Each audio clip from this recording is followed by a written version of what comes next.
تو گویا کہ ساری شریعت ہی کیا ہے؟ صبر ہے. اس لیے سارے ابواب البر بیان ہوئے ہیں، اس کے کلیات بیان ہوئے ہیں، لیکن ان سب میں زیادہ قابل تعریف جو چیز ہے وہ ہے صبر، اور اس کو آخر میں بیان کیا گیا. اور پھر فرمایا کہ اولئک الذین صدقوا، جن کے اندر یہ چیزیں آ گئی نا، یہ نیکیاں آ گئی نا، یہی سچے لوگ ہیں اور یہی تقوی شعار لوگ ہیں. پھر یہ جو ابواب البر بیان ہوئے نا کلیات ان کی، اب ایک ایک کر کے اس کی جزیات بیان ہوں گی. سب سے پہلی جو ابواب البر بیان کیا گیا، ابواب البر میں سے پہلا باب وہ ہے قصاص. سب سے پہلے قصاص کو بیان کیا گیا، پھر وصیت کو بیان کیا گیا. تو یہاں ہے یا ایھا الذین، اے وہ لوگو، آمنو جو ایمان لائے ہو، کتب علیکم القصاص فی القتل، فرض کیا گیا ہے تم پہ قصاص مقتول کے بارے میں، کہ جو قتل ہو گیا ہے، جو مقتول ہے، اب اس کا بدلہ لینا ہے. تو وہ بدلہ لینا اللہ رب العزت نے اے ایمان والو تم پہ فرض کر دیا ہے. اب بدلہ لینا کون بتا رہا ہے؟ اللہ رب العزت بتا رہے ہیں. اور کس طرح بتا رہے ہیں؟ ایمان والوں کو خطاب کر کے. اور پھر اسی آیت کے آخر میں اللہ کہہ رہے ہیں وَلَكُمْ فِي الْقِصَاصِ حَیَاةٌ، تمہارے لیے قصاص میں کیا ہے؟ زندگی ہے. اب ہم نے اس کو سمجھنا ہے کہ ایک تو ایک قتل ہو گیا، دوسرا بھی قتل ہو رہا ہے، تو پھر اس میں زندگی کیسے ہے؟ یہ چیز ہم نے سمجھنی ہے. تو مقتول کے بارے میں قصاص اللہ رب العزت نے رکھا ہے، اور اس کو ابواب البر میں پہلا باب بیان بنا کر کے اللہ نے بیان کیا ہے. تو بدلہ کس طرح ہے؟ اللہ فرما رہے ہیں الحر بالحر، آزاد بدلے آزاد کے ہے، والعبد بالعبد، اور غلام بدلے غلام کے ہے، والانثى بالانثى، اور عورت بدلے عورت کے ہے. اب یہاں بات سمجھنی ہے کہ اگر آزاد قتل ہو گیا ہے، آزاد بندہ، تو اس کے بدلے میں کیا ہوگا؟ آزاد قتل ہوگا. اور اگر غلام قتل ہوا ہے تو اس کے بدلے میں بھی غلام قتل ہوگا. اور عورت قتل ہو گئی تو اس کے بدلے میں بھی عورت قتل ہوگی. تو اس کا کیا مطلب ہے؟ اب اس کا مطلب سمجھنے کے لیے پہلے یہ بات سمجھیں کہ یہ آیت دو جو فریقین تھے ان کے بارے میں نازل ہوئی. یہ ان کا جھگڑا چل رہا تھا، آپس میں لڑائی ہوئی، اور بہت سارے ان کے آزاد بھی مارے گئے، غلام بھی مارے گئے، اور عورتیں بھی ماری گئی. ابھی ان کا جھگڑا حل نہیں ہوا تھا، مسئلہ حل نہیں ہوا تھا، تو شریعت کے احکامات نازل ہو گئے، نبی صلی اللہ علیہ وسلم نبی مبعوث ہو گئے. تو پھر وہ دونوں قومیں کیا ہو گئی؟ مسلمان ہو گئی. اب ان کا جھگڑا چل رہا تھا. اب ان میں سے جو ایک فریق تھا ان کا یہ مطالبہ تھا کہ ہم تب راضی ہوں گے جب ہماری عورت کے بدلے ان کا مرد قتل ہو، ہمارے غلام کے بدلے ان کا آزاد قتل ہو، تو تب ہم راضی ہوں گے. تو اس کے بدل میں ان کی بات کے طور پہ، اس کے جواب کے طور پہ اللہ نے یہ آیت نازل کی. ایسا نہیں ہوگا، کیونکہ قصاص ہے، اس میں برابری سرابری ہوگی، اس میں مساوات کا اس کا خیال کیا جائے گا. تو آزاد اگر، تو اس کا یہ مطلب نہیں ہے کہ ایک غلام نے اگلے آزاد کو قتل کیا تو اس کے بدلے میں ان کا آزاد قتل کیا جائے. ایسا اس کا معنی نہیں ہے. معنی صرف اس کا یہ ہے کہ جس نے قتل کیا ہے، جو قاتل ہے، اسی کو اس کے بدلے میں قتل کیا جائے گا. تو مطلب یہ ہے کہ اگر کسی عورت نے مرد کو قتل کیا ہے تو پھر اس مرد کے بدلے میں اس عورت کو قتل کیا جائے گا نا، مرد کو تو نہیں کیا جائے گا.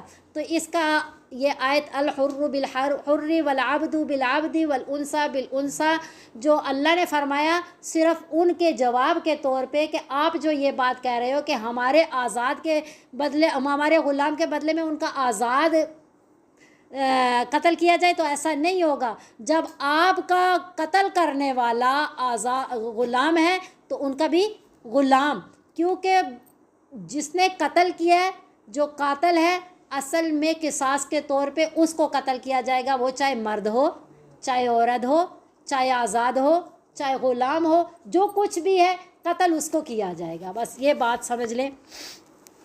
بہرحال آگے اللہ رب العزت نے ہمیشہ مسائل میں تخفیف بھی رکھی، ورنہ اللہ مسائل میں اب وضو کی پانی نہ ہو تو اللہ اگر تیمم کا حکم نہ نازل کرتے تو کتنا مشکل ہو جاتا.